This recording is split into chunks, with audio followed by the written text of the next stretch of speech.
good morning, good afternoon, and good evening, wherever and whenever you are listening to us. Welcome back to What Caught My Eye, or WCME. Before we get started, make sure that you like like and follow our Facebook page, brand new. Shout out to Kamla for that. Follow us on X, formerly Twitter, and follow us on Instagram. You can also listen to us on Spotify and watch us on YouTube. And brand new, just come out today, is our website where you can find all of our content. That website is WCMEsports.com. That is Whiskey, Charlie, Mike, Echo, Sports.com. Check that out. That'll help you get to our stuff and see what we got there. Did you like that? Is the military alphabet doing you some favors there? Nailed it. The phonetic nailed it. alphabet. Yeah. Before we get started, as always, I am the coach, Nick Vesci. I am joined by the boy, Stephen Vesci, and the man, Stephen Comlo. Nice to see you, boys. What's up, brother? Oh, thanks. Thanks for that. Is that because of the nerd comments? No, that's Sketch. You know who Sketch is? No. Oh, then I'm definitely getting into Sketch a little bit later. Oh, boy. All right.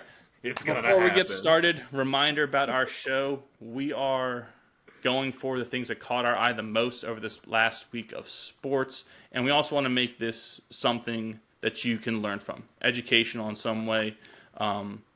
Because when growing up, when we watched our shows and we listened to stuff, we loved and we would learn new things about sports. It made us more invested as fans. And that's kind of our goal here. So my goal, if you take anything away from the show, is that you learn something new each week. Our top story, our top catch this week, as we dive right into it, has to be the Masters, right? Hopefully you guys were watching. If not, spoiler alert. Shame on you. Scottie Scheffler won the Masters. I agree. Shame on you. You should have been watching. The grass was beautiful, like maybe the best we've seen in a long time. But Scottie Scheffler, world number one golfer, won the Masters. It's his second green jacket in 3 seasons.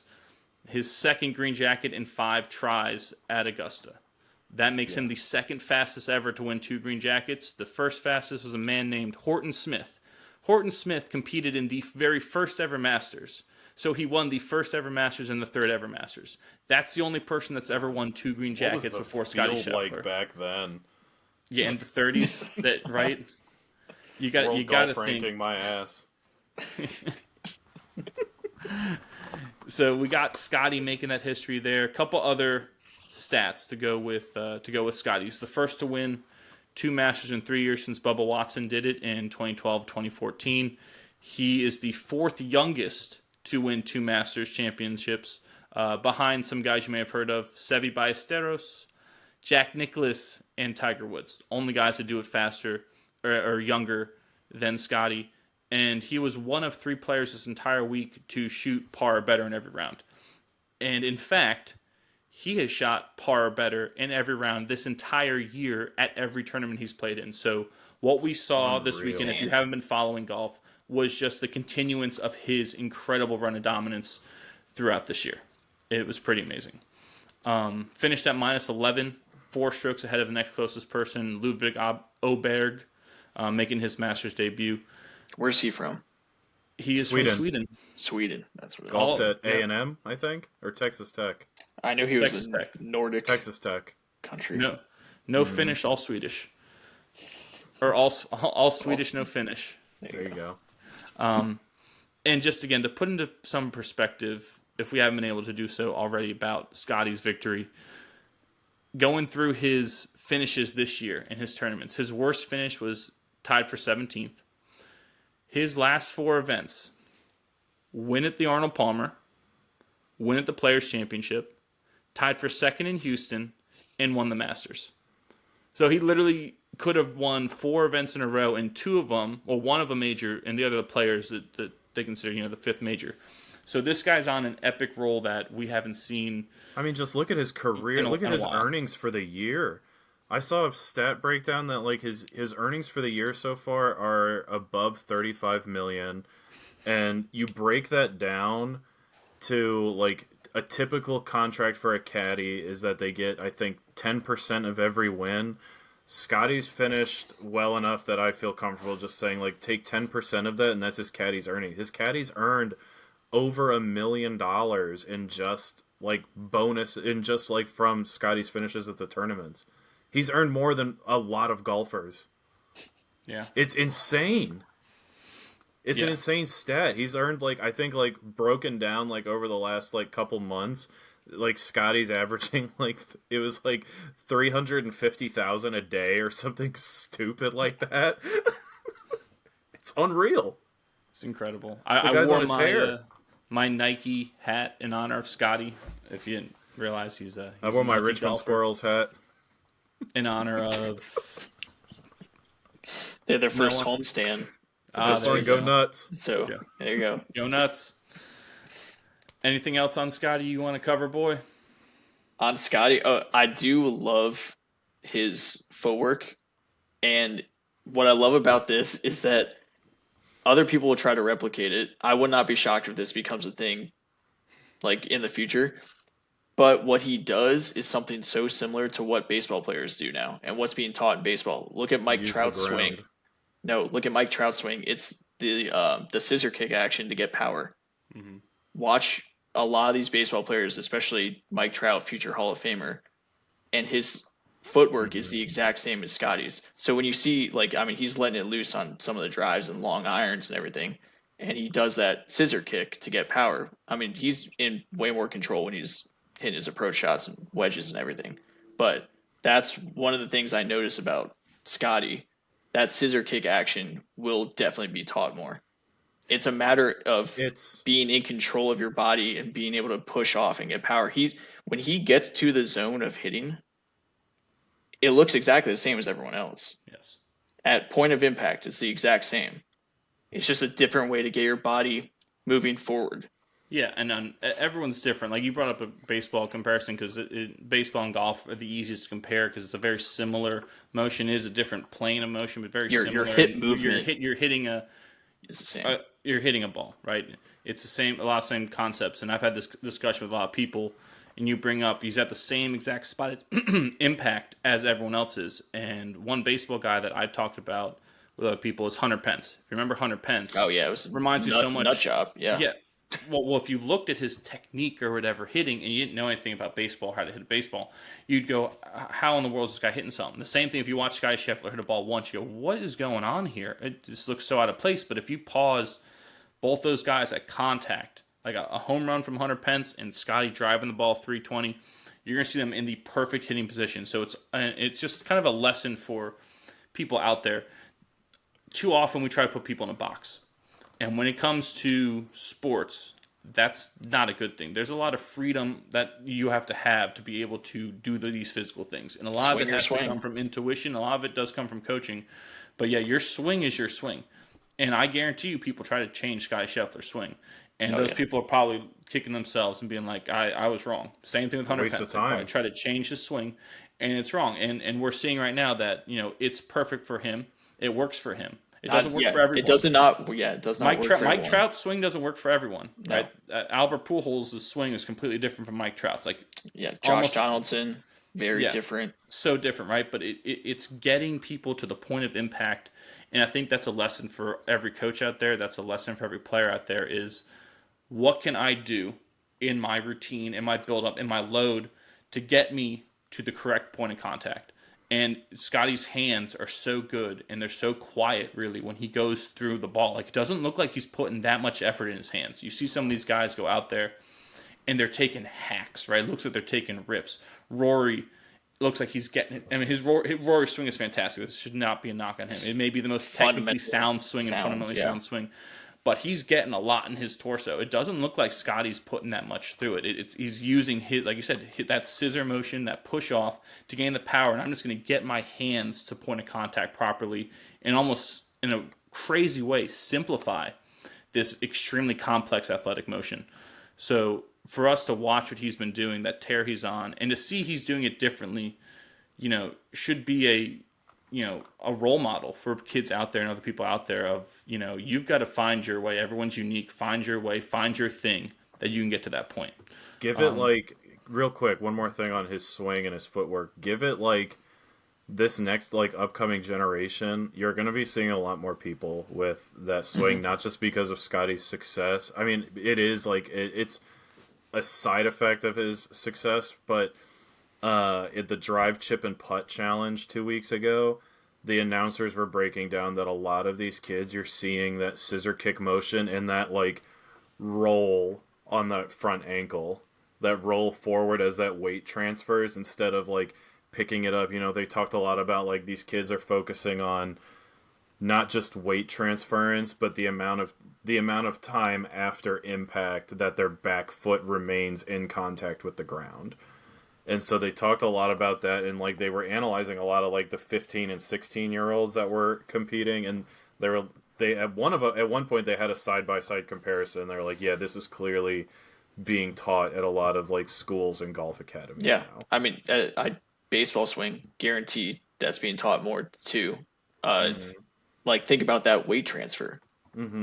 How a lot of people who golf struggle with transferring that weight, especially like initially, because you're looking at a golf ball sitting on the ground and going, why can't I hit it? Well, you got to hit the ball first, then the ground, and you have to transfer the weight. And that scissor kick action is a way to exaggerate it. Yeah. And just to end our Scottie part before we get into more about the Masters. Sure. Scottie Scheffler, to recap, finished at -11, 4 strokes clear of Oberg for second. And just to kind of put that into even further perspective, there were only 8 players in the entire tournament who finished under par. Right. So not only did he finish under par and beat everyone, he was, by all accounts, that much better than everyone else. At -11, when most of those guys who were under par were at like -2. At -2 was what, DeChambeau and Cam Smith, who were tied for 6th. Right? I mean, think about that. Normally, if it's something close, a guy who's tied for 6, you say, "Oh, he had a shot to win." They had no shot. Well, look at the only guys who had a shot were maybe Oberg, Homa, and Morikawa, and Homa and Morikawa faded, and Oberg stayed steady, and he still wasn't enough. So just an amazing job by Scottie, gaining his green jacket, and for having his wife not go into labor while he was there. And Big depriving deal. us of that, because I think he said it, and I think it would have been the right move. He would have left. Well, you look at like the guys that were. He would have left. You look at the guys that were like in contention going into Sunday within striking distance, right? It was a very tight race going into Sunday, and it was a tight race right up until Amen Corner. And he took control when everyone else blinked. That's when Oberg. Put one in the drink on 11. Homa put one in the drink on 11. And Morikawa, I think, had a really bad double bogey. Flip those. Morikawa put his in the drink on 11 too. And, that's right. Homa skied the green on 12 into the That's bush, what it was. which I hadn't he had seen to take all he had to take an unplayable. Yep, he's out and there. So he dropped a stroke too. Yep. Scottie just knows that section of the course is the man maker, and like he knows that I think going into that, obviously of the guys that were in contention, he's the only one in that group that's won. So he has, I think, like a little extra confidence going into that. What? Morikawa has 2 majors, by the way. I think it means one not Masters, Augusta, right? Not at Augusta. Not Augusta, no. Not Augusta. So he has that confidence of having conquered Augusta before, and I think a just as tight a race. And on top of that, I think that confidence like snowballed into I strike early, I get birdies where I can, and then I play flawless golf at Amen Corner. Look at the sequence on Amen Corner where Homa, who I think had the best shot up until even after his unplayable, maybe not, but Homa on the par 5 13th laid up. He laid up in front of Rays Creek and then chipped on and then was outside, had an outside birdie chance and ended up having to shoot for par there. When he absolutely could have reached, I think, Scottie, nerves of steel there, man. Couple things about Homa, though. That was clearly his strategy all week. He played that tournament like it was a U.S. Open because of the conditions And because of how he Absolutely felt, right. his game translated, and so he executed his game plan pretty flawlessly. Because there was one point, I think, in the third round where he just had like 12 straight pars or something, almost crazy like that. but Homa, I think by doing that, he kind of set himself up for those errors later. So he basically was almost playing not to lose, which, again, that's kind of what you have to do at a U.S. Open. And it put him in the contention. But like you were saying, Kamlo, when it came time where, hey, I got to gain some strokes. I got to do something. There's no more, let me just take the safe shot. It kind of bit him. But I will say, in a positive view for Homa's tactics, there were so many times this weekend where they would show, oh, here's Max Homa putting for birdie and a share of the lead. Like, literally every putt he had was putting for birdie and share of the lead. He couldn't take the lid off. I mean, that's where he didn't get enough to fall. He was my favorite to win. I made a couple bets at work about him. He was my guy. I'm a huge Max Homa fan. I'll never not be in that dude's corner. I think everything he does for golf, for community outreach, he's an ex-golf ambassador, and he does a lot of work with like YouTube golf content creators. Like, it's impossible to not like the dude, right? Yeah. But I think, like, when you're in a tight race with a killer like Scottie, like, you leave the door open and that thing's coming blasting off the hinges. I mean, and you saw it time and time again. Scottie was just capitalizing on every single window of opportunity that was afforded to him. Yeah, and credit where credit's due. That's how you win at majors. Like, you seize that moment, because oftentimes it is a fleeting moment, and a lot of times you don't even realize you're in the moment, and it went right past you. So great on Scottie. I do love Homa as well. I think he's getting close to being due. I think his time is coming. He'll get one this year. He may sneak one this year. I don't. We have to take a further deep dive in how his play translates. But if he's going to play like that, he'll be in contention every U.S. Open, you would think. I think that translates. I think his play at Augusta translates to Pinehurst. He just needs to stay hot. And Pinehurst is U.S. Open, correct? Yes. Yep. Valhalla's PGA Championship. For those of you who don't know, that'll be in May. U.S. Open the next in June at Pinehurst, and we close in July. The Open, formerly the British Open. Don't get me started. I don't know why that had to change. But Royal Troon, I believe, is where that one is this year. Which country is in that one? I think that's in this country. Yeah, how many countries are in this country? Which country is that one? I got it. I thought it was Troon. I may be wrong. I thought Troon might have been. Yeah, you're right. Which country is Troon? Is Royal Troon in? The Open Championship will be played. Drum roll, please. Oh, where's our soundboard when you need it? The guy who works the soundboard is looking up the course. Yeah. Sorry, go on. I'll interject when I have it. Okay. Okay. Stay tuned. In an hour, Kamla will update us on where the British Open is being played this year. All right, we're moving on. It's Royal Troon, and it's in Scotland. Scotland. It's in Scotland. Very good. One of the 4 countries in this country. A couple other things about the Masters. The weather was a huge factor. I mean, if you saw the winds on Friday were nuts, and that followed a 2.5-hour rain delay to start the first round, which is kind of crazy. Some of those gusts that you were seeing were 30, 40, close to 50 miles an hour. It was nuts. It was impacting the greens because it was blowing the sand onto the greens. Yes. I mean, there was one thing they showed where how many uphill putts got left short? Did you see how many people left uphill putts short? It didn't matter if it was on 1, 9, or 18. I think I saw more people leave uphill putts shorts at this Masters than I have at any of the other ones. It was crazy. But yeah, the wind too, and I mean, boy, you're the drone expert, and you're our weather guy when we're out on the course. I mean, look at Augusta and look at most of the holes that don't have shared fairways or open greens. It's like hitting down a tunnel of trees, and so a lot of times you'll see the flag, and the flag will have minimal movement, or like whatever your wind indicators down fairway are they're moving. When you have 30, 40 mile an hour gusts, they're going to move.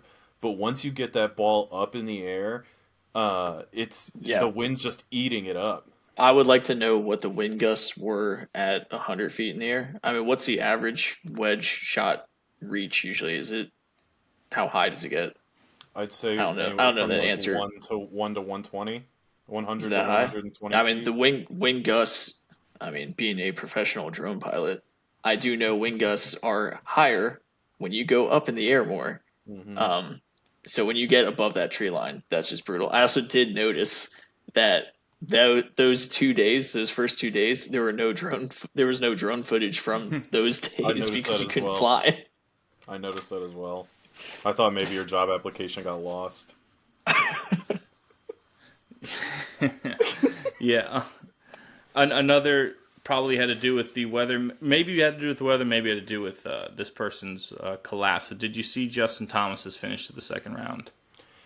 That was Oh, as Like he was as plus. brutal as I've ever seen it. So I was doing something with our kid, and left the room, came back in, and when I left the room, he was at even, like top 25. I was like, oh, good for JT. He'd been struggling, been searching for stuff. It's like, good, he's going to make a cut here. He might have a shot on the weekend.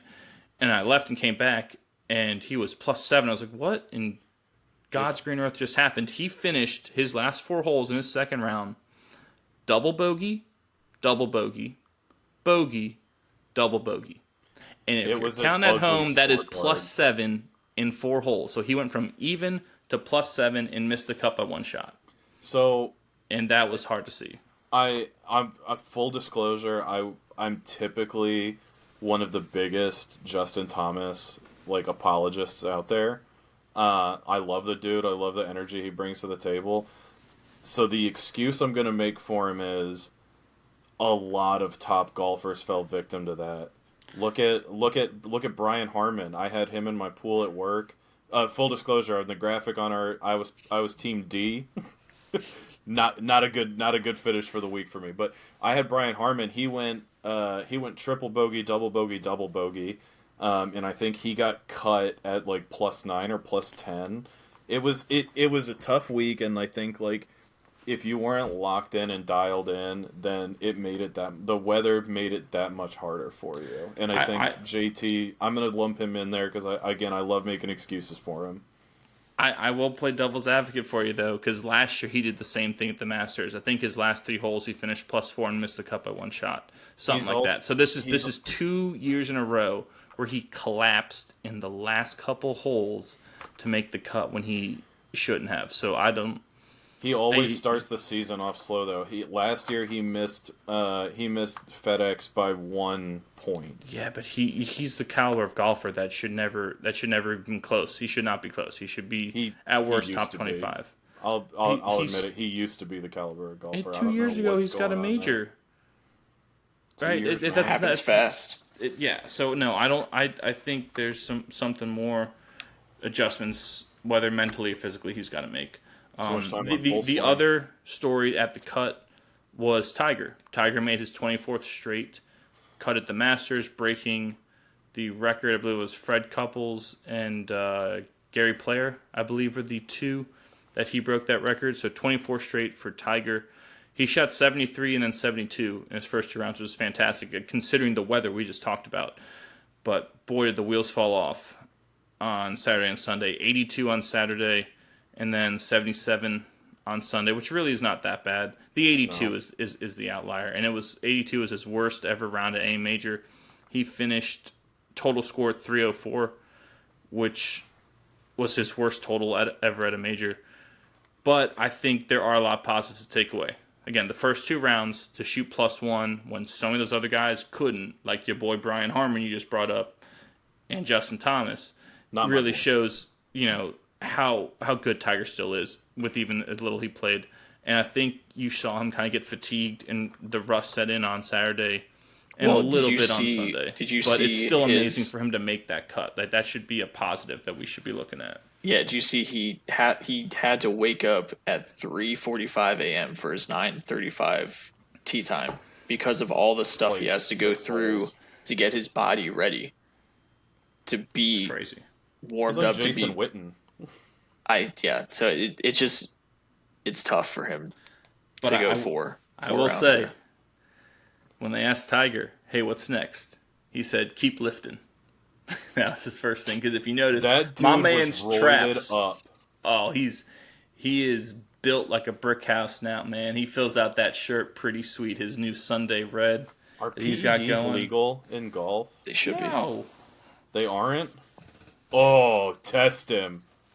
I thought for sure that there was like a little leeway. He's just gunning his lats and There's no reason to have a face that looks like long. that and a body that looks like that. He's Every time he was on out. camera, it looked like somebody photoshopped his mugshot onto like a prime bodybuilder's like body. Think about it.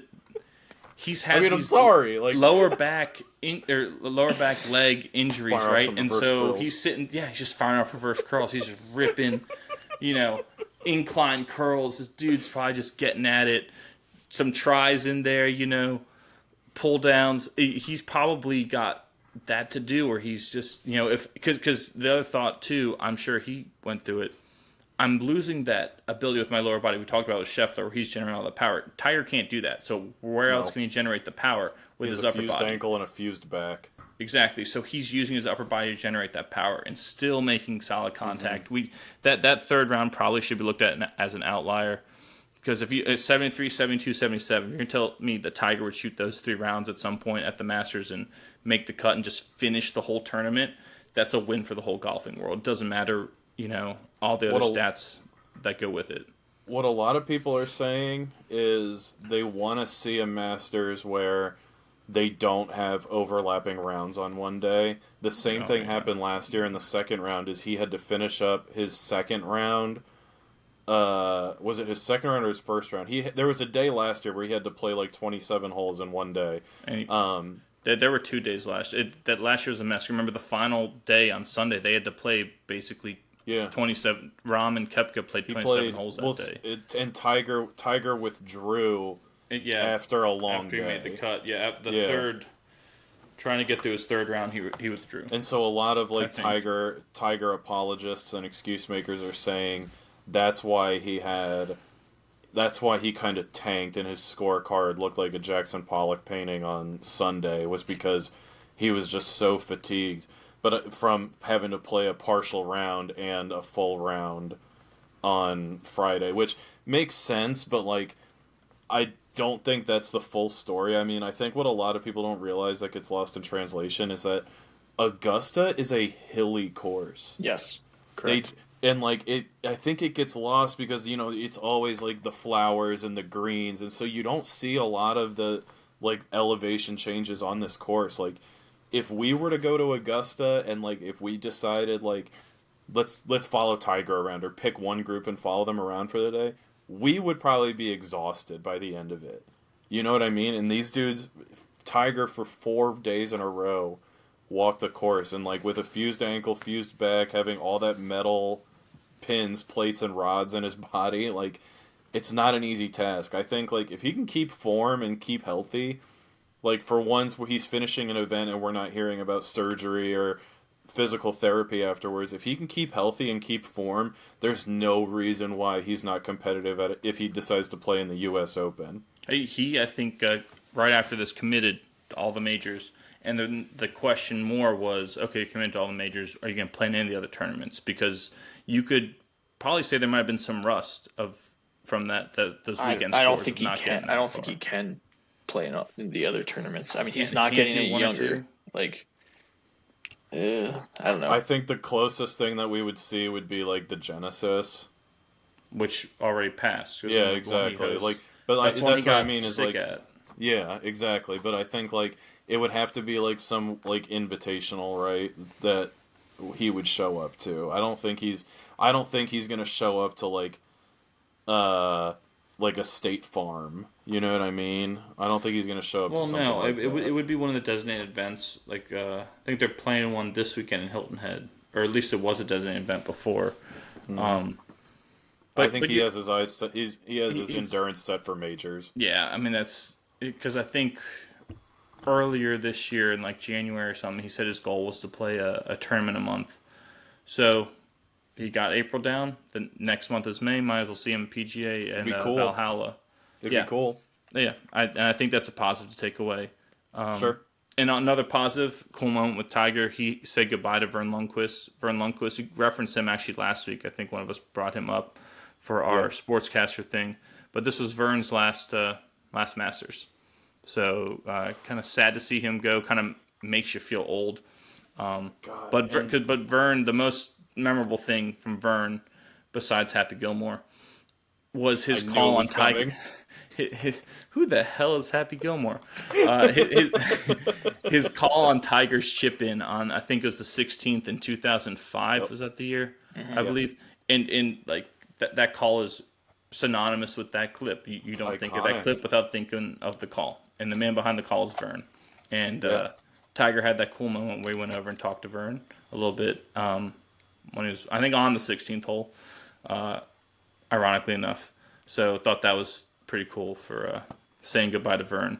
I mean, I think one of the reasons why he got brought up in our lists last week is just the dude. The dude is just he's a student of the game. You know what I mean? Like at no point did it ever feel like, even though it was his last Masters, that he wanted it to be about him. You know what I mean? Like the most he said was, good ones do. Exactly. The most he said was, "It's been an honor." Yeah, and then it was right back. Then he said, I think he followed that up by saying, like, "Let's go to 17." Yeah, and you know what I mean? Like a good umpire, as a commentator, you don't want to get in the way. You don't want the thing that people talk about is, what did this person say? You're just there to help facilitate for the viewer. And Vern was one of the best at it. So he'll be sorely missed out on the Masters course. My last thing, Masters, just going to wrap up the top 10. You guys can fill us in if I missed anything. But obviously, Scottie Scheffler won at -11. Second, all alone, was Ludvig Åberg from Sweden, not Finland, at -7. It was his very first major, so it meant his first time ever at Augusta, so that's pretty amazing. Tommy Fleetwood shot a 5-round -3. Tommy Fleetwood was one of the 3 people to shoot par better in every round, believe it or not. Long overdue. Finished at -4. Fairway Jesus, it may be his. This may be a year he could pull one out, because he's long been a guy who's been up there in every major, especially the Open. So maybe he can get one done this year. But he finished tied with Max Homa and Morikawa. Bryson DeChambeau and Cam Smith. Cam Smith was the third person to shoot par better in every round. They finished tied for 6th at -2. And then you had Xander Schauffele solo 8th at -1. And then Will Zalatoris, Cam Young, and Tyrrell Hatton rounded out your top 10 who shot even par for the tournament. Anything I missed? Anything else that caught your eye from the Masters? The back of my eyelids at one point. My wife took a picture of me knocked out in the recliner watching the Masters on Saturday. She sent it to me and Tessa. She goes, there's a fake fan, just uses the Masters to take a nap and eat pimento cheese. And she's 100% correct. Yeah, I took the greatest 45-minute nap I've ever taken in my life after eating pimento cheese sandwich and a chicken salad sandwich. It was great.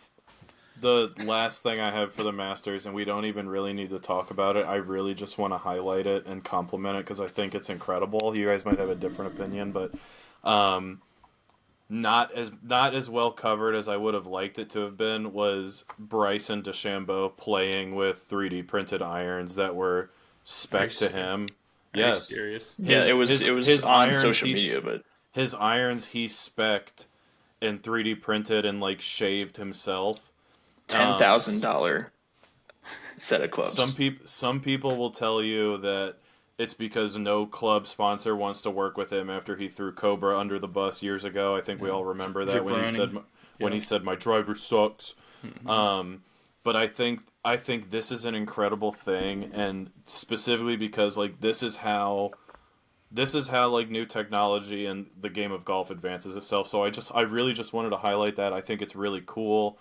I'm firmly in the Bryson DeChambeau camp now. I've always been on the fence about him, but after that, I'm on board. Class act all the way. Yeah, it's amazing. That actually provides a good segue, believe it or not, because you bring up the 3D printed material. You know what league is toying with 3D printing their thing that they use in the game? is the NBA. Mm-hmm. It's possible they're going to 3D print their basketballs, and they've had guys test them out. A basketball. couple guys have used them in the slam dunk contest, I think. So a 3D printed basketball might be on its way. And it segues nicely because after our major thing that caught our eye, the Masters, the next things that I have, the things that you might have missed that also caught our eye, next thing I have is the NBA regular season closing. So on Sunday was the last day of the NBA regular season, which meant all the playoff matchups were finalized, or no, the playoff people were finalized.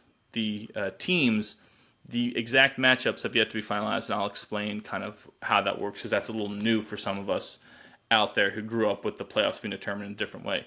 So first off, the Thunder, because of how they did last week of the season, they finished with the number one seed in the West. Right?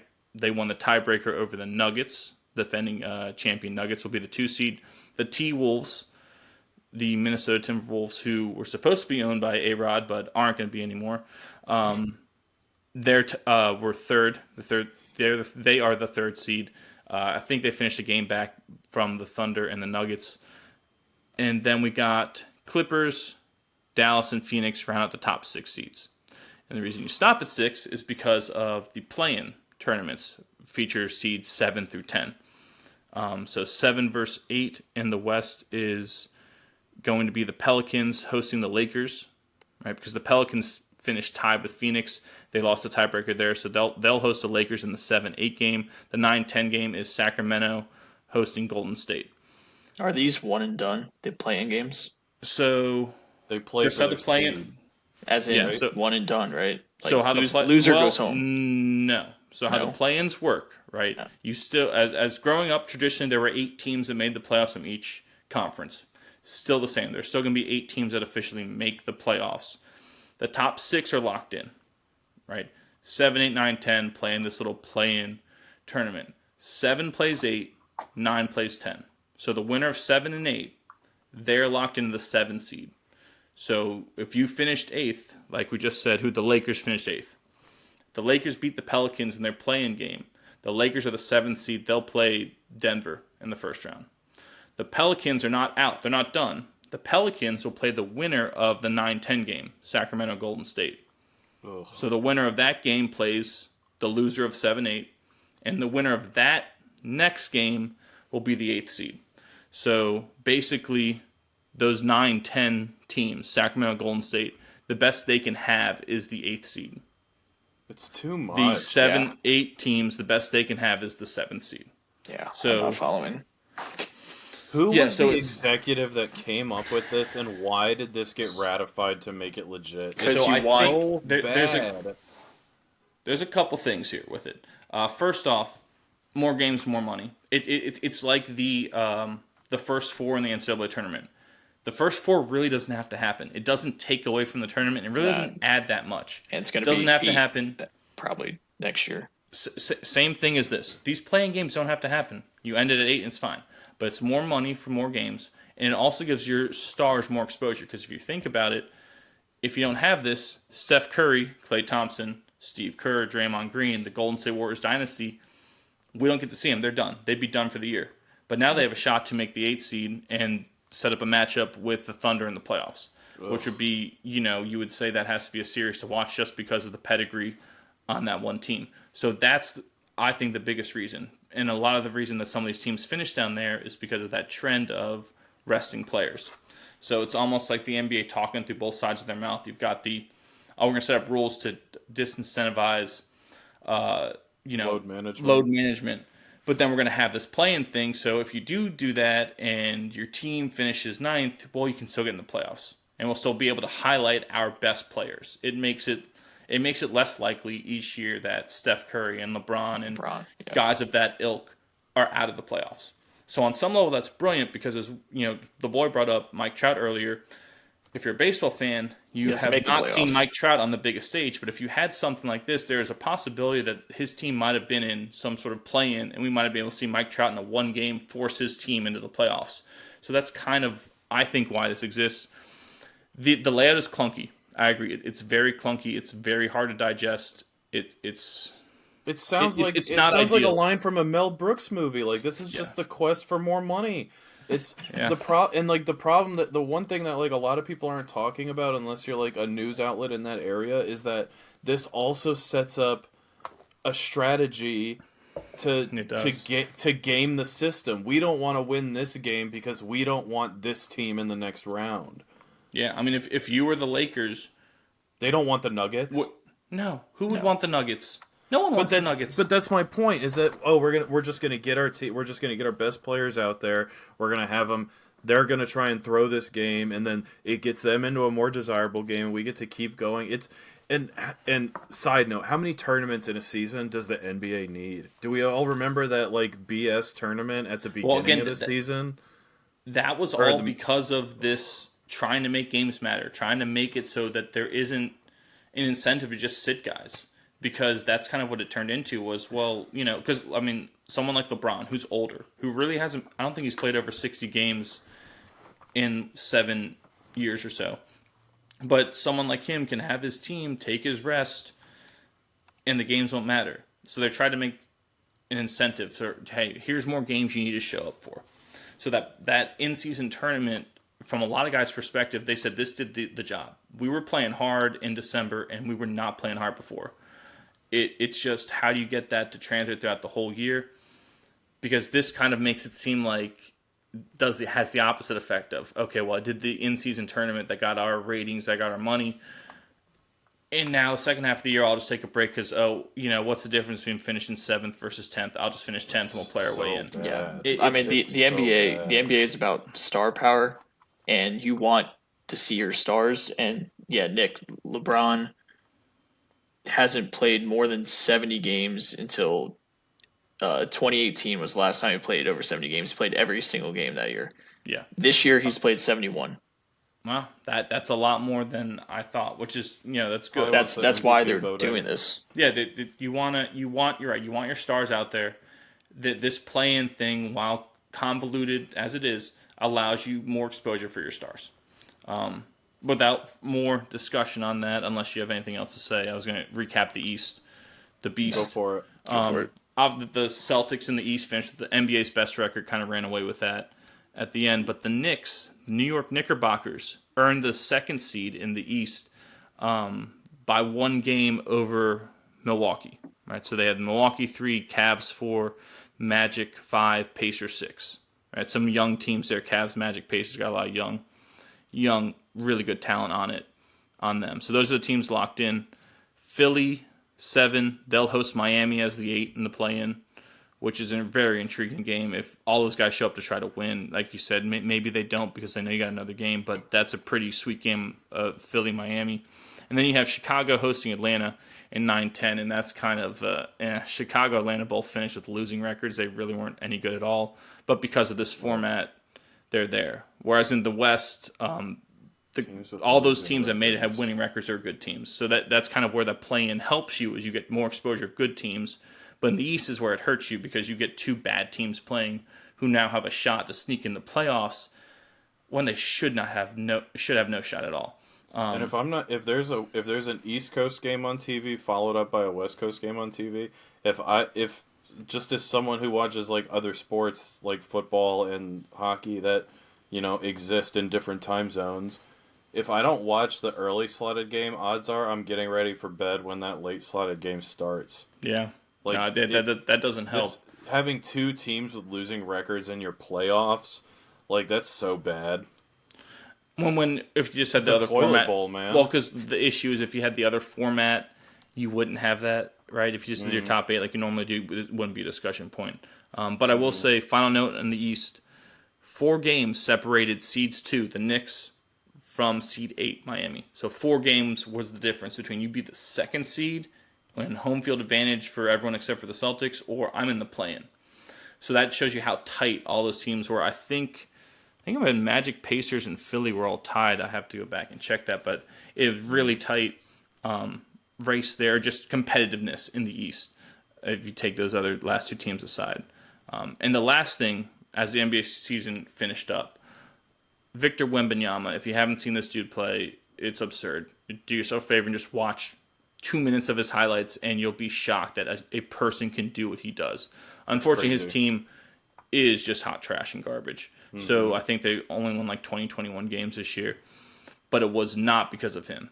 He was fantastic, and he really turned it on of late, but he finished his rookie year 21.4 points a game, 10.6 rebounds a game, 3.9 assists per game, and the best stat that I love here, 3.6 blocks a game. He led the NBA in blocks as a rookie, led the NBA in blocks.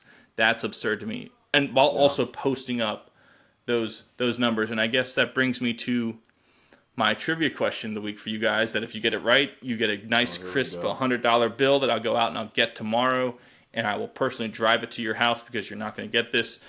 But we said Wembanyama led the league in blocks at 3.6. Who has the all-time record for most blocks in a season? For most blocks in a season? Most blocks in a single season. Wilt. Nope, that's a good guess. Yao Ming. Now, Yao wasn't really a blocker. But he's huge. He was more of a get in your way defender. Mutombo. Oh, Ben Wallace. Ben Wallace is a great guess. Not Ben Wallace, not Mutombo. Mutombo was my guess, Kamlo, before I saw this. It's not Shaq or KG? No. That's why I say you'll never get this dude you never heard of. Played for the Utah Sean Jazz Bradley. His whole career. Played for the Utah Jazz his whole career. The name is Mark Eaton. No chance. I know who Mark Eaton is. 5.6 blocks a game 1 year. He averaged the most blocks per game. And had the most blocks ever in a season. So Mark Eaton was your answer there. That's a good trivia. That was a good one. Yeah, that was a good one. I saw that. The dude also played basically every single game his whole career. Wilt was a good pull. And played a long time. So it's pretty amazing. 5.6 blocks a game. That's your all-time record in a season for the NBA. Elsewhere in the sporting world over this past week, that caught my eye was the Frozen Four. Frozen Four, if you don't know, that is the Final Four for college hockey. So in the Frozen Four, we had Denver playing Boston University, and then we had Boston College, the number 1 overall seed, playing Michigan. Well, Denver started off the Frozen Four, beating BU in overtime 2-1, and they went on to face the number 1 overall seed, Boston College, who routed Michigan 4-0. And then that championship game, Denver versus BC, Denver's goalie, Matt Davis, give a shout out to him. Phenomenal. Like, ridiculous. So good, it was unbelievable. They were not going to score. He shut them out 2-0 for Denver to claim their championship. It's the 10th championship in school history for hockey. That is the most all-time. He had this ridiculous save in the third period. I don't know if any of you guys saw that, but if you remember, and I know Kamala, you do, the save from Braden Holtby. The save refers to his save in the Stanley Cup Finals against the Knights. I remember. Where he dove across the crease. Matt Davis had one just as good, if not better, in that third period while Boston College was pressing. Dove like all the way across reincarnated. All the way across the crease, laid out with the glove, and stoned him, and it was incredible. It was noteworthy. It was eye-catching. It was jump out your seat, yell at the TV type of stuff. So Matt Davis, Denver Pioneers. Has he been drafted? I don't know if he's old enough or if he had put into it yet. I'm going to look. But Matt Davis, incredible. Named most outstanding player of the Frozen Four.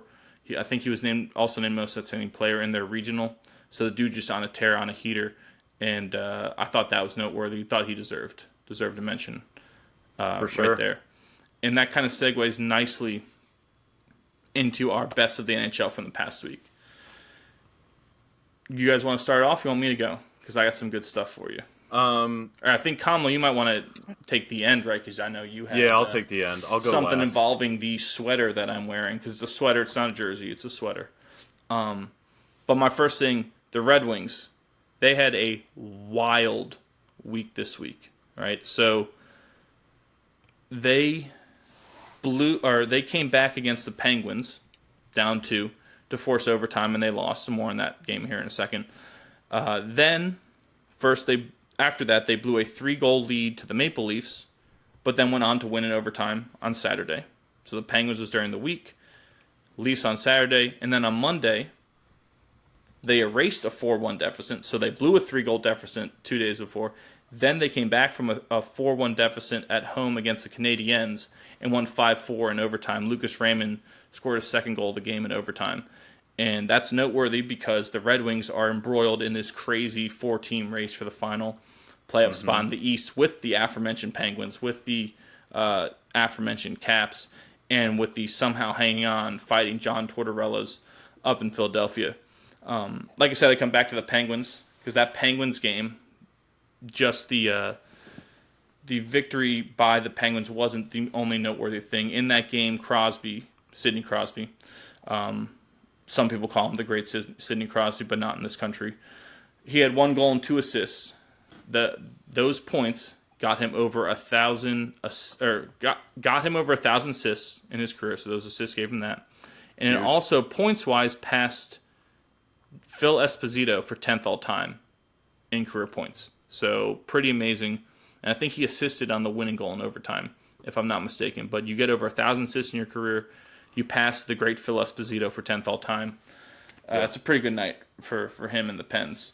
Great night. Not to be outdone, last week, Ovi, the grade 8, Alexander Ovechkin, he became the first player ever with 18 30-goal seasons. So not even the old man's Mike Bossy could top that. We are not stuck. But yes, first player ever with 18 30-goal seasons. And last kind of record-setting stat that I threw in here, just to counter that Mike Bossy reference, was with their shootout win over the Isles on Saturday, the New York Hockey Rangers won their franchise record 54th game of the season. President's Trophy winners. Yep. And the last thing I got on here, and this will lead nicely into I bet what Colin wants to talk about, is the Coyotes, which is the sweater I'm wearing tonight. The arguably most beautiful sweater currently being used in sports. Is that the Jeremy Roenick? This is Jeremy Roenick. You're darn right it is. The Coyotes, it was announced that they're going to relocate to Salt Lake City next year, and there's a lot of stuff going on with that. This team hasn't been sold yet. The players are just told this after a game, and that was something that caught our eye. So, Colin, I don't know if that's something you want to get into right now. Yeah, I'll segue into. I'll start with Arizona. Arizona Coyotes. If you guys are following our Facebook page, I was in the process of finishing up creating that while that story broke, so I threw it up on there. Used our hockey graphic. But Arizona's been a skid mark on the league for far too long. They've been playing, I believe, in the Sun Devils Arena, with seats about 5,000 people. It's a joke. It's a team that hasn't been very good or very profitable in a long, long time. So this has kind of been a long time coming. It's just it's ridiculous, but also totally on brand for Phoenix to go about it the way they're going about it. That it doesn't get reported. It gets leaked that the players were told this, and the story that's since developed is that once Arizona plays their final game of the season, they're going to go up and tour locations for where they're going to play in Salt Lake City. I mean, hats off to Salt Lake City. If you live up there, if you live in Utah, you got to be excited about having the league but relocate up there. We're kind of products of baseball relocating back into DC. So I mean, it's a fun thing if you get to be there and be a part of it. So good for Utah, good for Salt Lake City. But I think the first thing that needs to happen is the Coyotes need to get new management. They need new front office staff. They need a new owner. The reports that have been coming out about this, and while I haven't confirmed any of them, it's just things that have been rumored and possibly leaked, is that the team hasn't been able to pay hotel bills in the recent months. I mean, it's an absolute dumpster fire in Arizona. Well, you talk about new ownership. What I had read is that essentially the league is trying to get and kind of forcing the owners of the Utah Jazz to purchase the team to relocate them to Utah and play in the Jazz Stadium, which needs some.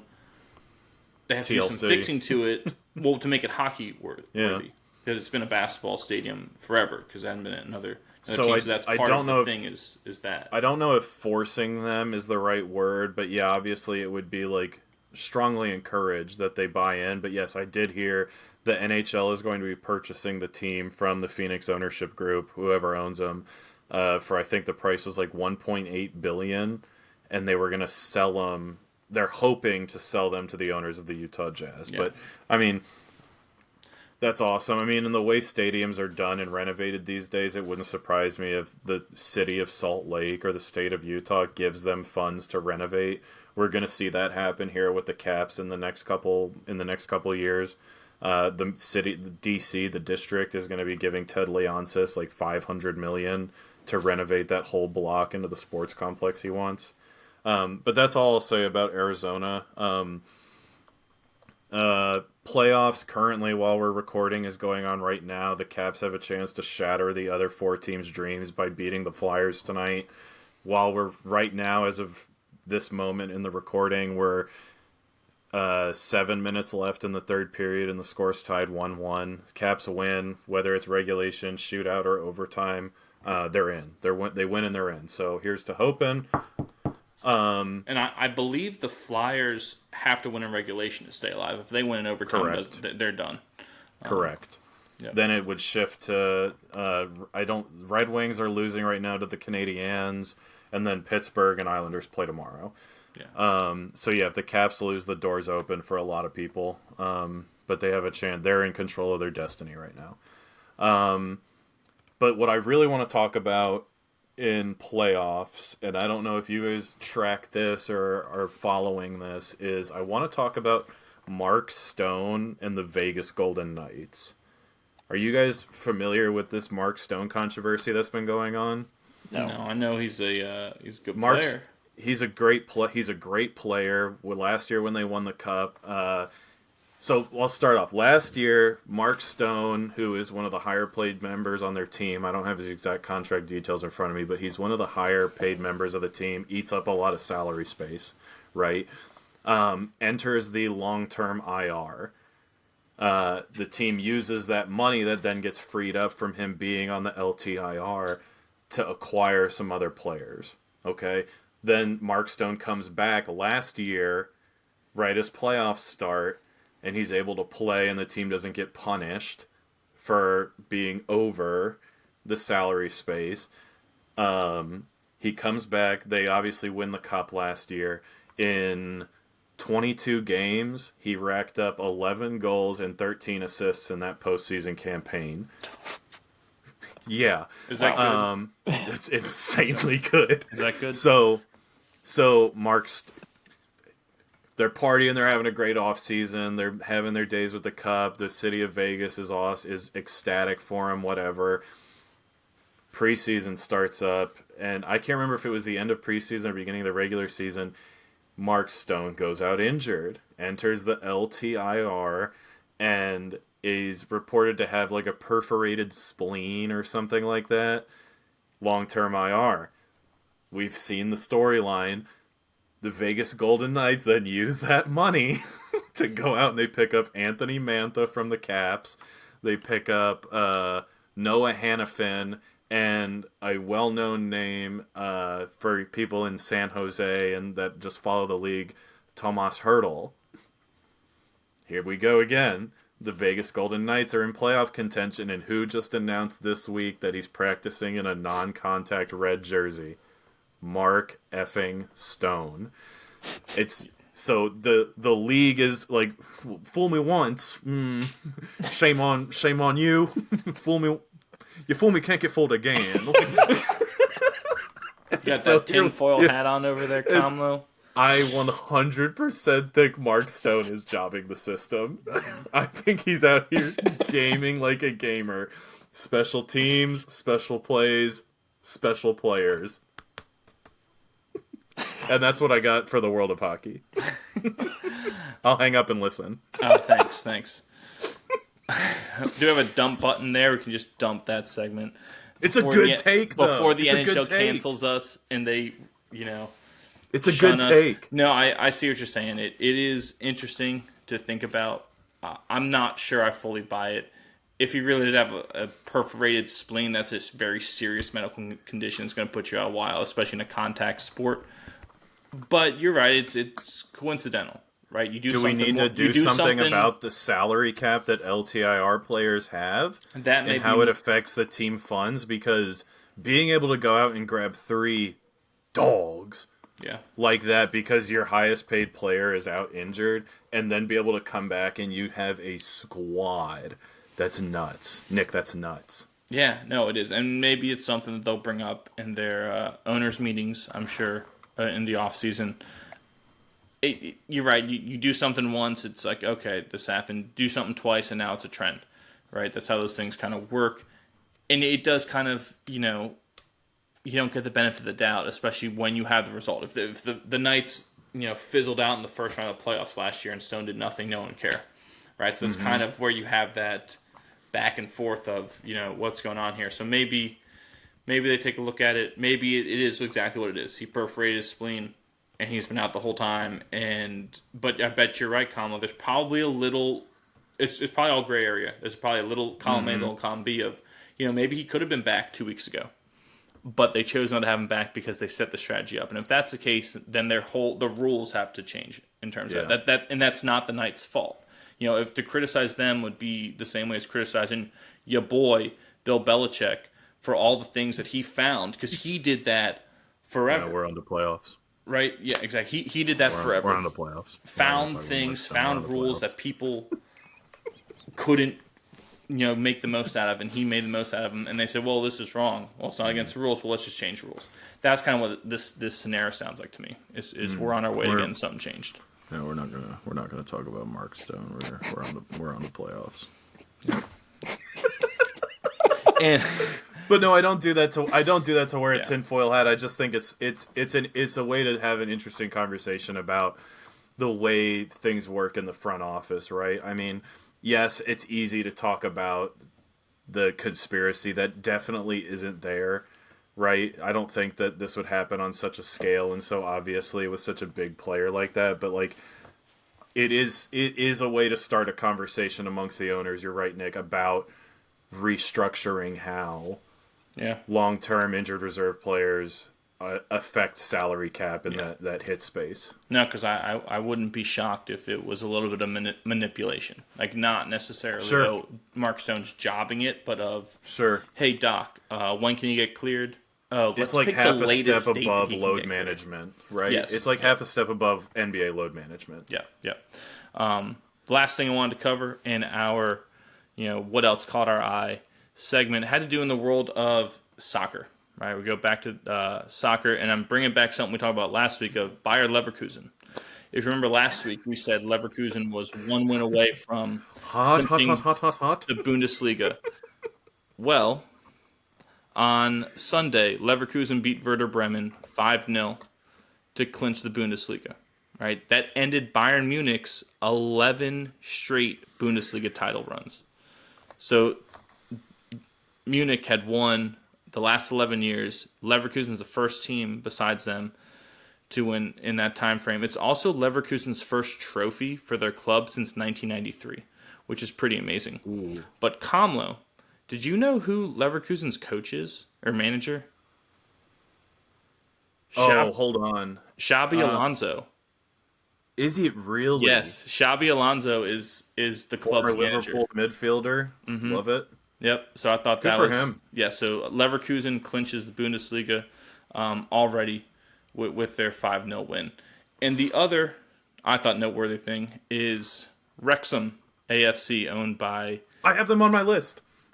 the impeccable Ryan Reynolds and Mac from South Philly. They defeated Forest Green 6-0 over the weekend. And by defeating Forest Green, they earned promotion for the second consecutive year. So last year they earned promotion from non-league football to League 2. And this year they're in League 2. This win pushes them to League 1. Pretty amazing to go 2 in a row. That's so hard to do. On the back of Paul Mullen, huge acquisition for them. 23 goals, 9 assists. Elliot Lee, 16 goals, 5 assists. That's just off the top of my head. But like the big, I don't want to call it a controversy, but like the big conversation isn't like, look how successful Wrexham is in that like space, right? In that League One space is, does Wrexham and the racecourse grounds where they play have the infrastructure to not only hold League One sized crowds? Because I think they only have a capacity of like 10,000 people, somewhere in that ballpark. I didn't look that up. That's from the documentary or the docuseries. But it's the infrastructure and how much it's going to cost to have them be a League One like contender, right? And to continue this track of success, because it's going to cost a lot of money. But McElhenney and Reynolds, I mean, they're a genius like ownership group or management group. They're the star power they attract, not just on the field but like in the stands, is insane.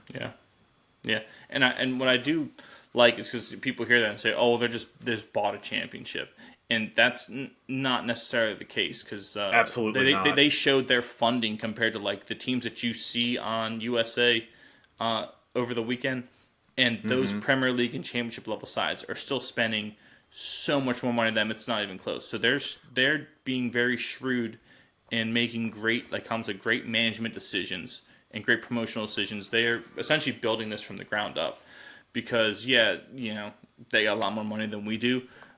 But they ain't billionaires. You know, they ain't billionaire oil tycoons, Haas Bonaventure coming in here selling your oil to you. What do you say, Haas? You know, for Americans, you know, like when you think buying a championship or buying promotion, you think like dumping money and possibly colluding to get LeBron, Anthony Davis, Steph Curry. You think of getting big players all on the same team wearing the same uniform, right?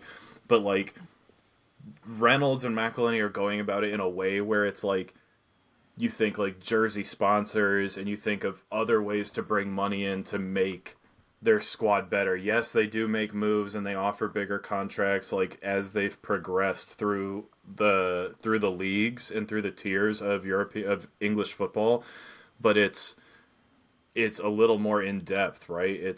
It's the money they're bringing in and how they're utilizing it, and I think it's so cool to watch. And like, just, I mean, the docuseries alone, if you guys haven't watched it, or if any of the gazers or listeners out there haven't watched it, 100% recommend it. It's so cool. I love that docuseries. Yep, I agree. That's a great watch. It's a great watch. That's gonna. Before I move on, anything else caught your eye? Anything else we missed, boy? Yeah, what caught my eye for that piece? It's in the world of baseball. Andrew McCutchen. I think he's one of the more likable players over the last decade or so. Hits his 300th career home run. Really? Yes. Did he really? Yes, Wow, 300 career home runs. Oh. He is one of 26 players with 300 career home runs and 200 or more stolen bases. Wow, good for Yeah. him. That's and has over 2,000 hits. Does he really? He's got that many hits. 5-time That's All-Star, MVP. Is he Hall of Famer or Hall of Very Good? No, he's Hall of Very Good. He needs to, if he can put together 3 more seasons of 20-plus homers, and which he's not going to finish close to 400, then maybe we get a discussion. But it's just the reason I say injuries no have derailed him. No, the reason I say Hall of Very Good is because this is a dude that like since his Pittsburgh Pirate days has moved in silence. Yes. Like, I feel like if you're not looking for him, you're not hearing about him. He had a stretch that was phenomenal, but this stat line blows me away. I had no idea about any of that. Well, the other thing with him is that he was primarily a center fielder, and he's not playing that anymore. He's mostly being DH and probably getting spot starts in corner outfield positions, which he's been doing the last few years. Like Kamala said, kind of moving in silence. You're not really noticing. But whereas if he was the center fielder on these teams, you'd be talking about him more. But no, I love McCutchen. He's fantastic. That's really cool to hear. Yeah, career OPS of 833. Wow, that's pretty sweet. Holy. Yeah, he's got some numbers. Let's go, Kutch. I agree. He just doesn't have enough to get to the Hall of Fame. But still, I thought that was an awesome thing. He doesn't have a ship, does he? No. Play for the I Pirates. didn't think so. The Pirates. See, but that's why I ask is because like he's moved in such silence. I couldn't tell you where he went after the Well, Pirates. he went to the Yankees and the Giants and the Phillies. And the Phillies. Brewers. He wore pinstripes? Yeah, he was awesome. I with had the no Yankees. idea. He was the year he got traded. He The played Yankees. against the Orioles, and I had no idea. Yeah, the year he got traded. The Yankees. He was their leadoff hitter. He was Good awesome. I actually God. thought that year they probably should have re-signed him, but they let him go. I mean, look at him go. I mean, 2021 with Philly, he had 27 bombs, 80 RBI. He only hit 222. But yeah, he's still a good player. He's still Yeah, a valuable player to your team. 100%. And that, if there's anything else we got on Kutch, I'm gonna move us right along to our favorites segment for this week, which is going to be, I asked them to come up with their favorite golfers, not who they thought were the best golfers ever, not who the most technically sound golfers, but your favorite golfer that you enjoy watching the most. Anyone want to kick us off? I'll go first. All right, I closed out last week, so I'll go first. All right, so on the tail end of the Masters, I'm going to shout out Bobby Jones. That was an interesting one. Yeah. I like Bobby Jones. I think you look up some of his highlights. I think he's awesome, and he had a hand in architecting, is the word I'll use. Augusta National. It's called a T-square. That's a good one. Then I'm going to shout out to senior tour members that I always loved watching growing up, and then this past summer I got to see them in person. Ernie Els, the dude can still stripe it, bro. The dude is still bombing it out there. It's insane to watch. We followed him around at the Dominion Energy Charity Open or Classic this past summer. It was cool to see, man. It was cool to see. And then the other person on the senior tour that I'm going to shout out, KJ Choi. Love me some KJ Choi. I got some dap from him at that same event. The dude eagled a par 5, and all these people at the Country Club of Virginia dead silent. And Tess and I were on our way out. We were like, you know what, that's enough for the day. Like it's we got to get home to the dogs, whatever. We watched a good amount of the tournament. We saw everyone we wanted to see. And we're walking, and KJ's on the I can't remember what hole it was, and I'm like, oh, hold on, here comes KJ. Let's watch him finish this hole. Dude sticks a dart and then walks up, taps in, and is walking to go to the next hole, silent. And I looked at Tessa and I went, this can't be real. So I walked with him, and I was like, attaboy, KJ, attaboy. And he looked at me and he was like, and I held my fist out, and the dude gave me some dap. Still haven't washed the hand. Said Emilio! He went like this.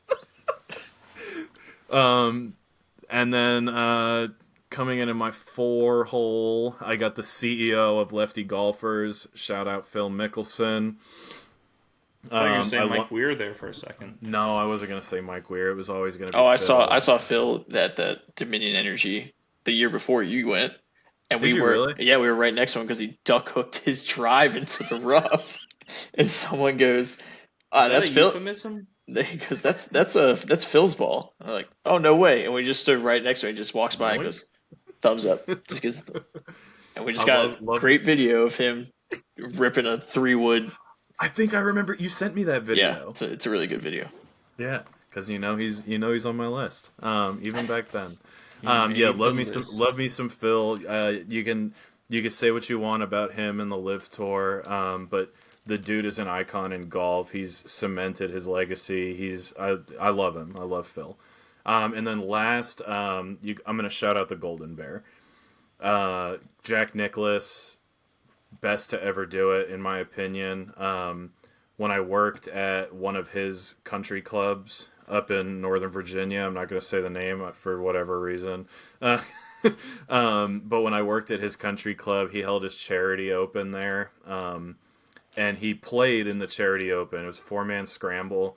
I was working a satellite bar on a par 5. And, dude, stripes one right down the middle. They use his drive. dude throws a dart up onto the green. They use his shot, and then I watched him drain an eagle putt on his own course. He had to have been like 65, 70. I mean, I don't know how old he is now, but the dude didn't look young. But it was so cool to see it. He took a moment and he hung out with all the workers, bought a beer for all the workers. It's awesome. So I mean, shout out Golden Bear. That's my list. I'll hang up and listen. Thank you, man. Kamlo. Boy, you want to go? Yeah, I'll go. My guys are all active players because as so many younger people that are just getting into the game of golf, that when we were growing up we thought it was boring and stupid, which was a mistake on our part. Now that in our 30s get into the game of golf, I'm now Speak for yourself. We're all 29. Trying our best. I'm 30. What are you talking about? Oh yeah, yeah, Nick, you're 29. But I went with my first one, Tyrrell Hatton. I think is hilarious because off the wind. Every time the second he putts or hits a shot, just his reactions. I want just like a cut up made of all his reactions in like a 2 to 3 minute video of just him cursing. And bad craftsman blames his tools. Boy, did you see? I truly think this happened earlier this year at a live event. He broke his putter and had to use his iron to putt on the last holes. I turned it on and he's putting with an iron. I was like no, Roy McAvoy. Didn't he step snap it? I think he had to have. He pulled a Roy McAvoy. Yeah. Oh, God, makes me love him even more. That's great. My next one, the opposite end of the spectrum, Colin Morikawa. I love that he's so in control. Everything he does, he's deliberate with his swing. He's in control. He's not a heavy hitter, and he's one of the best iron players in the world, if not the best. I think Scottie actually is unreal. Has surpassed him. That's fair. Rory, I have as my next one. This one is because I YouTubed his swing to help me, so I don't embarrass myself on the golf course. I've gotten to the point now where I don't embarrass myself. And it's because I've watched a ton of Rory YouTube videos swinging and slowed the swing down and tried to emulate it. And then my last one, Scottie. I think he's just a normal guy, just a regular dude, rock flag and eagle. And he just goes out. He just goes out, plays and wins. And it looks like he doesn't even care if he wins or loses. He's just, I'm that good. Just gonna play, go hang out with my wife afterwards. Hell yeah. That's all I've got. Well, my list kind of echoes back to these guys were guys kind of in our childhood. Most of my list, when I looked at it, went that way.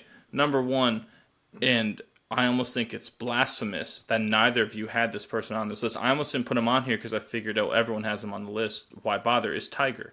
Tiger has to be on your list. I still have a Tiger head cover on my clubs that I used from 15, 20 years ago. Tiger has to be on there. We said favorite, not best. Correct. Yeah. Doesn't matter. He's my favorite. He's the favorite. That's why he's the things on my head cover. He revolutionized golf. He's the reason so many people our age like golf and watch it. It's because he made it cool. He changed the whole game. And any list, that's why you have a list. Golfer, I think he has to be on there. So Tiger's on there. The other person who I would argue also revolutionized the game and brought a whole different crowd into it is John Daly.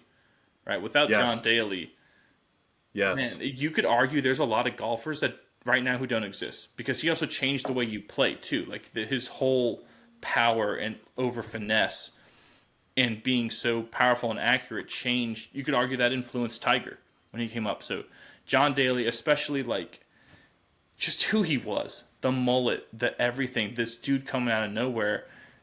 People talk about him all the time still for that. He's one of the most recognizable golfers in the world based off of that.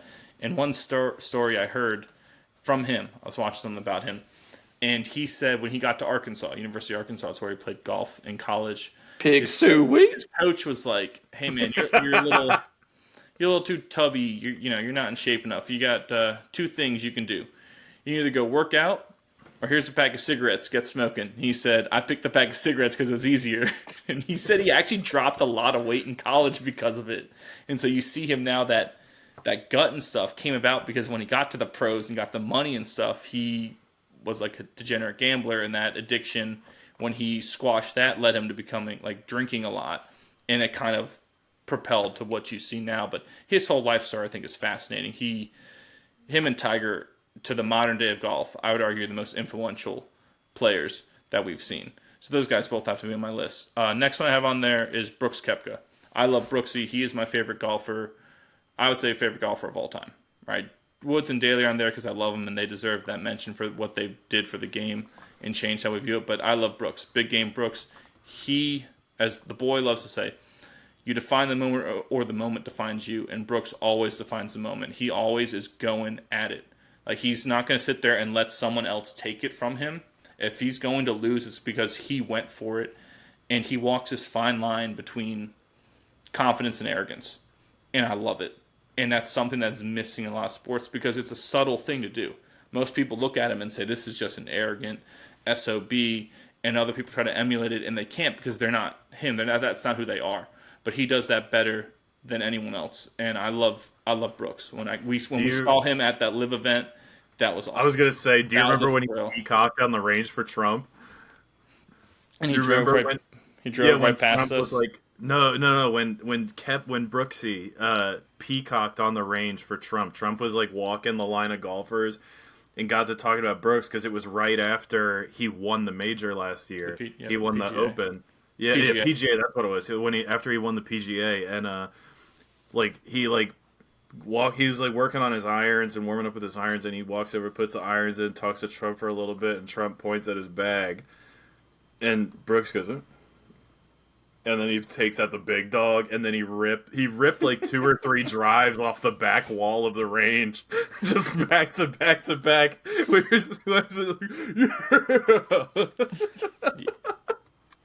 Dude, I love me some big game Brooks. Hell yeah! Shines brightest when the lights are the hottest. Next on here, I got Rocco Mediate. A little Paisan action going for you. Rocco's most known for when he lost in that playoff, I think in 2008 to Tiger in, I think it was the U.S. Open. But Rocco was always a steady Eddie. He was just a character out there. Loved Rocco. And my last one there is Matt Kuchar.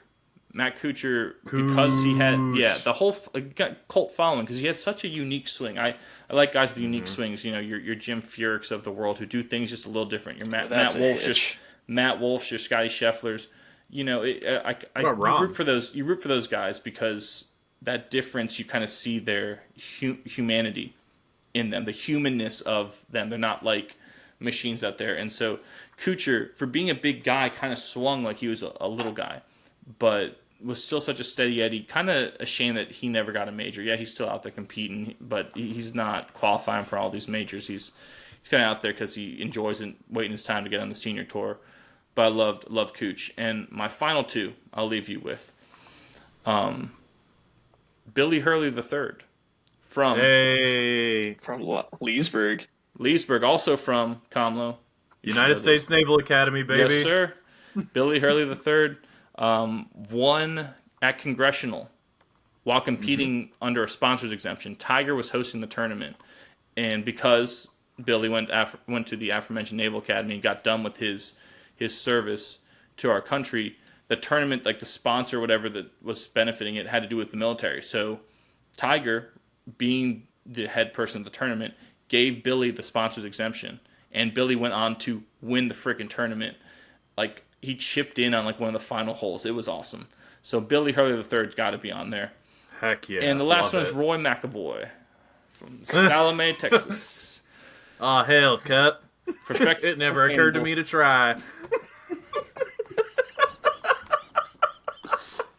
I hit my 7 like Daly hits his 3. Chili dipped the 9, chunked the 6. Great list. Great list. So it has to finish with Roy McAvoy. Heck and yeah. Arguably the best golf movie of all time. I'm surprised no one put Happy Gilmore Because if they did, I was going to say, well, Hop Gilmore's a hockey player. He's not a golfer. I would have taken Shooter. Or Chubbs Peterson. I thought about putting him on my list. R.I.P. I'm going to dedicate this to Chubbs. And Grizzly Adams had a beard. He did have a beard. Anything else you guys want to add before we wrap this up for our loyal viewers? Real quick, playoff race is over. Caps win 2-1 in Philadelphia. Go Caps! We're coming Caps. For you, Rangers. Johnny on the spot. Mm-hmm. Yes, sir. Caps. Go ahead goal by TJ Oshie in the third period. Let's go Caps. We'll see you in playoffs, Rangers. Oh, good for them. Well, that's gonna about do it for us here at What Caught My Eye. I hope you still are enjoying what we're throwing at you, picking up what we're putting down for you. As always, follow us on our socials at X and Instagram. That's WCME_sports. Follow us on our Facebook page. Watch us on YouTube and Spotify. Episodes drop noon Wednesdays. And check us out on our new website that just got up and running today. That's WCMEsports.com. Last bit to leave you with the radio voice of the New York Yankees, John Sterling, retired effective immediately. John Sterling, as Comlo loves him with his home run calls, about he always mixes the different names with the people. But our last bit for our show, he would always say on his home runs, "It is high, it is far, it is gone." And he would always say, "Yankees win, the Yankees win." So that's how we'll end our show tonight for John Sterling, because it's apropos. Yeah. Remember, be decent to each other. Don't forget to like and subscribe and comment. Have a good one. And we'll see you another time. Over and out.